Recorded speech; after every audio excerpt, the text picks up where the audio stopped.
चंगाई चाहने वाले व्यक्ति की सहायता हम कैसे कर सकते हैं? आइए इस वीडियो में हम इसके बारे में जानते हैं। कई लोग बीमार रहते हैं, उसमें से कुछ लोग जो हमारे पहचान के और हमारे मित्र और बंधु होते हैं, उनको कैसे हमें प्रोत्साहन करना है। जब मैं मसीह में नया था तो मैं घबरा जाता था कि मैं क्या कहूं उनको ऐसे परिस्थिति में।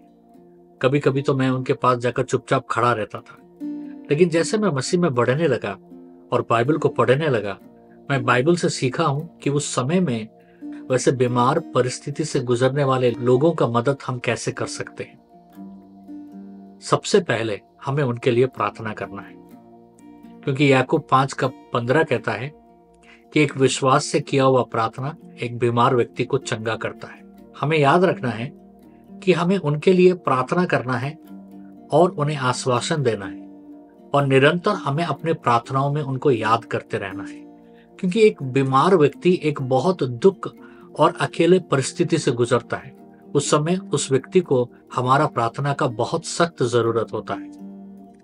दूसरा, जैसे योब के दोस्तों ने किया, वो हमें करना है। जब योब तकलीफ में थे तो योब के दोस्त आकर उसको चारों तरफ से आकर घेरे, लेकिन एक चीज हमें समझना है कि योब के दोस्त उसे ताड़ना देने के लिए उसके पास आए। योब को यह बताने के लिए आए कि ये तकलीफें तेरे जीवन में इसलिए आया क्योंकि तूने पाप किया, परमेश्वर के विरुद्ध गया। हमें ताड़ना नहीं देना है, बल्कि हमें उसका ठीक उल्टा करना है। हमें उनको प्रोत्साहन करना है। हमें उनको बताना है कि डरो मत, ये परिस्थिति तुम्हारे जीवन में ज्यादा दिन नहीं रहेगा, क्योंकि परमेश्वर सिंहासन से तुम्हें देख रहे हैं और परमेश्वर जरूर तुम्हें इस परिस्थिति से निकालेंगे। उस व्यक्ति को हमें आश्वासन देना बहुत जरूरी है कि तुम इस परिस्थिति में अपने गलती के कारण नहीं गिरे हो। सब कोई अपने जीवन में ऐसे परिस्थितियों से गुजरता है और ऐसे परिस्थितियों से परमेश्वर उन्हें निकालता है, और वैसे परिस्थितियों में ही हम परमेश्वर के बहुत करीब आते हैं करके हमें प्रोत्साहन करना है।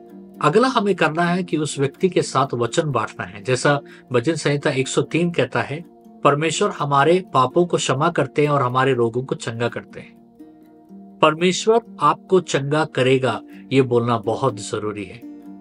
We have to keep saying that. मुझे एक गवाही याद आ रहा है कि एक प्रभु के दास को एक दिन लकवा पड़ चुका था और वो बिस्तर के ऊपर थे।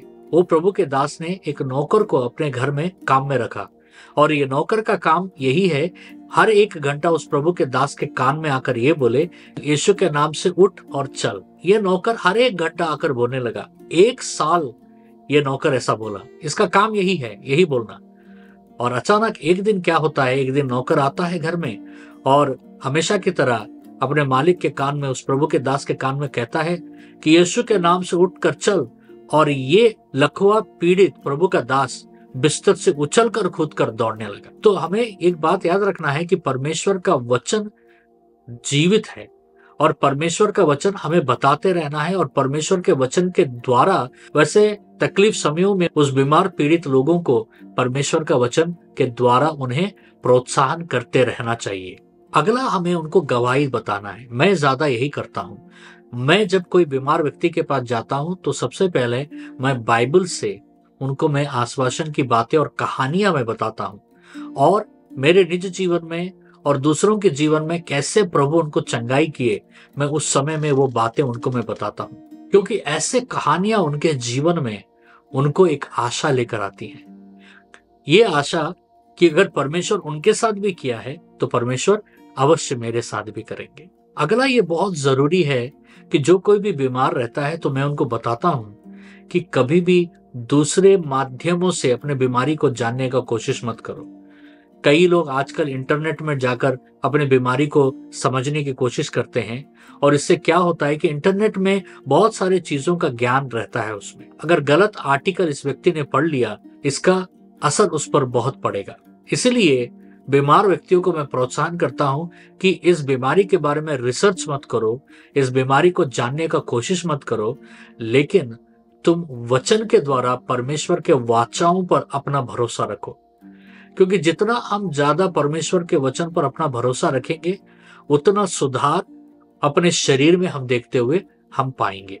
और अंत में, कोई भी बीमार व्यक्ति को हमें जाकर बहुत कुछ बात नहीं कर देना है, बहुत समय प्रार्थना नहीं करना है, क्योंकि जो बीमार व्यक्ति होता है उस समय में अपना पूरा आपा और अपना पूरा बल खोया हुआ रहता है।